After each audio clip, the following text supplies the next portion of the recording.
19শে জানুয়ারি কলকাতার অবনীন্দ্র সভাঘরে আন্তর্জাতিক মাতৃভাষা প্রসার পরিষদ মাতৃভাষার ওপর একটি বাংলা সাহিত্যানুষ্ঠানের আয়োজন করেন, যেখানে মাতৃভাষা নিয়ে আলোচনা, আবৃত্তি এবং গান পরিবেশিত হয়। অনুষ্ঠানে সভাপতির পদ অলঙ্কিত করেন কবি তাপস সাহা। সম্মানীয় অতিথি হিসেবে উপস্থিত ছিলেন কমল দে শিকদার, উজ্জ্বল মুখার্জি, সাহিত্যিক দীপক পণ্ডা, প্রভাত ভট্টাচার্য, সঞ্জীব রাহা, কল্যাণ পাল, সুবীর রাহা, পিনাকি বোস, পম্পা ঘোষ সহ আরও অনেক কবি সাহিত্যিক এবং কলকাতার মহাবীর সেবা সদনের সদস্যবৃন্দরা। পম্পা ঘোষের কণ্ঠে উদ্বোধন সঙ্গীত দিয়ে অনুষ্ঠানের শুভ সূচনা করা হয়। মঞ্চে উপস্থিত ব্যক্তিদের যথাক্রমে জীবনকৃতি সম্মান, সাহিত্য সম্মান, শ্রেষ্ঠ উদীয়মান সম্মান প্রদান করা হয়।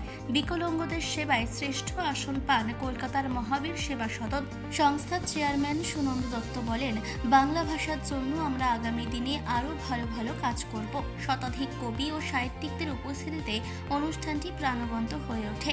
কবি কল্যাণ পাল, সুবীর রাহা, পিনাকি বোস এবং সীমা ভৌমিক কবিতায় বিশেষ পারদর্শিতা দেখান। সবকিছু মিলিয়ে অনুষ্ঠানটি এক সান্দ্র মুখরিত হয়ে ওঠে ও উপস্থিত ব্যক্তিবর্গদের মধ্যে আনন্দে ভরে যায়। সমগ্র অনুষ্ঠানটি সুন্দরভাবে সঞ্চালনা করেন সংস্থার চেয়ারম্যান সুনন্দ দত্ত। আমার এক বন্ধু কয়, কেমনে মাইসের চাকরি হয়, দেখতে পাও না পার্টির ছেলে চাকরিগুলা নাস্তা গেলে। পার্টির খাটি ক্যাডার চাই, থাকটা মাথায় গোবর ছাই, নেতার কথায় কথায় সায়, হোক না তাহা হোক বোজন দায়। তুমি বেকার, নেতার কি চাকরিদানি ইয়ার কি। অনেক দিব উদাহরণ, হয় না তাতে ক্ষুদাহরণ। খবরের কাগজ আমি নই, সত্যি কথা শুধু কই। এই বামফ্রন্ট আমলে। শুভ সন্ধ্যা। উপস্থিত সকলকে আমার প্রণাম, শুভেচ্ছা। কিছুক্ষণ আগে আমরা খুব সুন্দর একটি প্রারম্ভিক অনুষ্ঠানের সাক্ষী হলাম, যেখানে মুক্ত হস্তে ওনারা শারীরিক হাত পা এগুলো প্রদান করেন বিভিন্ন মানুষকে। এটা দেখে সত্যি আপ্লুত হয়ে গেলাম। আন্তর্জাতিক মাতৃভাষা সঞ্জীব রায় ওখান থেকে বলে আমার পরিচয় দিল, আমি কবি সাহিত্যিক সংগঠক, আর কি সেটা বোধহয় জানি না, এবং সমাজ বন্ধু। তবে আমি একটা কথা বলতে পারি যে আমি যখন এই জগতে এসেছিলাম, আমি তখন ভেবেছিলাম যে কবিতাই লিখব, লিখেওছি কবিতা ছড়া। কিন্তু বর্তমান সমাজে সত্যি বলতে গিয়ে কমলদার মতো কবিতা লিখতে হলে লিখতে হবে না, কবিতা লেখা যায় না। এখন কবিতা লিখতে গেলে ভারাক্রান্ত হয়ে উঠি, আর যে কবিতা লিখলে লোকে মানে ভালো বলবে সে আমি পারবো না, আর আমি যেটা লিখবো সেটা অনেকে। Respected members and guests sitting in front of us, I will introduce Sri Jaswant Singh Mehta, J.S. Mehta, who is a founder president and the chairman emeritus of the institution called Mahavir Seva Sadan, which is working last 40 years for providing the artificial limbs means hand, leg, and the polio affected person, the calipers, free of চাবি, সব রকমের টানার চাবি পাবেন আমার কাছে। চাবি সত্যিকারের ভালো চাবি। এই যে চাবিওয়ালা, হ্যাঁ হ্যাঁ তোমাকে বলছি, এদিকে এসো। হ্যাঁ শোনো, হ্যাঁ সব রকমের চাবি বানাতে পারবে? মানে আমি যেরকমটি চাইবো ঠিক সেরকম? হ্যাঁ হ্যাঁ পাইবো বাবু, আর সব রকমের চাবি বানিয়ে দেবো। কারখানার চাবি? হ্যাঁ পাইবো বাবু। একে খোলা না বন্ধ করা? মানে মানে কারখানার খোলার চাবির জন্য অর্ডার করতো, সেরকম নাই বললেই চলে। এই কারখানার খোলার চাবির দাম খুবই কম। তবে হ্যাঁ, কারখানা বন্ধ করার চাবি প্রতিদিন 2 কোটি করে অর্ডার দিতেছে রে বাবুরা। বুঝলাম। আপনারা ওই যে বলেন না ধর্মঘট নাকি বন্ধ, কি জানো ওগুলোর চাবিও আমার কাছে পেয়ে যাবেন।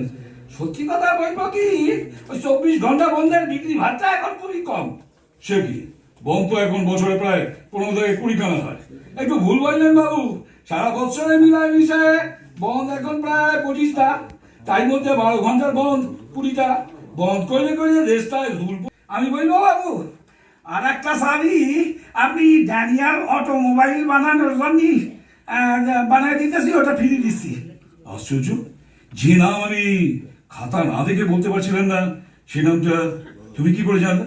আচ্ছা, আমার third target Daniel automobile factory বন্ধ করবো? বাবু, সারাদিন চাবি বেশি খাই, এসব আমার জানা রাখতেই হয়। আমি খুব খুশি। নাও, তোমাকে 1000 টাকা দিলাম। তাহলে বাবু আমি আসতেছি, 1 মিনিট দাঁড়াও, আমি ঘর থেকে আসছি। এই নাও। এদের হয়ে গেছে পর, দাদু দিদার কাছে এরা পায়নি আদর। কাকা আছে, পিসি আছে, আছে জ্যাঠা জেঠিমা। এদের স্নেহের স্বাদ এ যুগের শিশুরা পেল না। গম্ভীর মুখে থাকে, এরা ভুলে গেছে হাসি। 8 না পেরোতেই এরা পেরিয়েছে 80। ভোর থেকে রাত্রি এদের গতি যে মাপা। শিশু মনটা পড়েছে ভারী পাথরে চাপা। যন্ত্র দানবের যুগে এরা যে খুদে যন্ত্র। শেখাতে হবে এদের ভালোবাসার মন্ত্র। শেখাতে হবে এদের ভালোবাসার মন্ত্র। নমস্কার। কবিতার নাম নোনা ঘষা শহর। ঘষা ঘষা নোনা ধরা দেওয়ালে জোনাকিরা সব আলো জ্বালে। নিরাপত্তার অভাবে চোখ খুঁজে নেয় আলো আধারে। শহরটা যাচ্ছে দ্রুত গড়িয়ে, পড়ছে ঘুমে তাড়াতাড়ি। এমন দৃশ্য আগে দেখিনি, চোখে উঠে পড়েনি এমনটা নয়। প্রতিবন্ধীকে খুঁজে বেড়ায় প্রতিদ্বন্দ্বী গোটা শহর। কেমন যেন পরিবর্তনের প্রতিফলন দেখা যায় উষ্ণতা ভরা উকি দেওয়া অলিগলি কিংবা হাইওয়ে। ধন্যবাদ। যখন উদার মনোভাবের টানে ঊর্ধ্বমুখী হয়, যত সব ভোগ বাসনার লোভের পথ মন ইন্দ্রিয়ের দ্বারাই ক্ষয়প্রাপ্ত হতে রয়।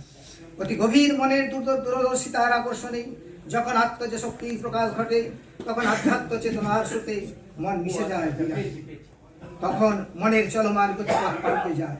মানব জাতির আসল উদ্দেশ্য কি, তা মন সদা খুঁজে বেড়ায়। সেই ঊর্ধ্বমুখী মন ইন্দ্রিয়ের দ্বারাই সেবাই পরম ধর্ম, তা কর্তব্য বহিঃপ্রকাশ ঘটে। অতি উন্নত জীবনের প্রাচুর্যে মন তা সেবার অঙ্গীকারে মেতে ওঠে। দেশ ও দাসের কথা ভাবনা চিন্তায় আসে। মানব জন্মের উদ্দেশ্য সফল করিতে গভীর মনোনিবেশে মন ভাসে। দূরদর্শনের ন্যায় চিন্তানশীল মন নানা সত্যের পথ খুঁজে বেড়ায় অবশেষে। তখন সত্যের পথে জীবন মুক্তির পথ আসে, তা অনুভূতির স্রোতে ভালোবেসে। এ ভালোবাসা হলো মানব মুক্তিপথের ভালোবাসা। সে যে স্বচ্ছ প্রদীপের মতো দেখায় আলোর দিশা। তখন আধ্যাত্ম চেতনার তীব্র প্রয়াস হয় সরদীপুর বহিঃপ্রকাশ বিশ্বপ্রেম। ধনিল আহ্বান মধুর গম্ভীর প্রভাত অম্বর মাঝে। দিকে দিগন্তরে ভুবন মন্দিরে শান্তি সঙ্গীত বাজে। ধনিল রে ধনিল রে হ্যারো গো অন্তরে অরূপ সুন্দর।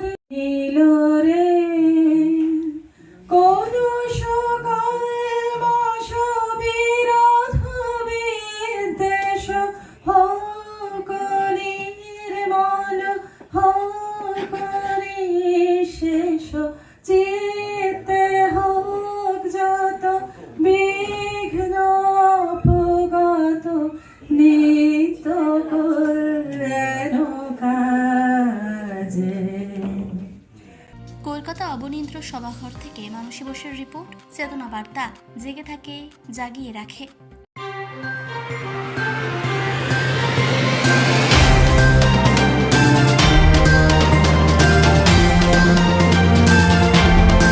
চেতনা বার্তা, জেগে থাকে, জাগিয়ে রাখে।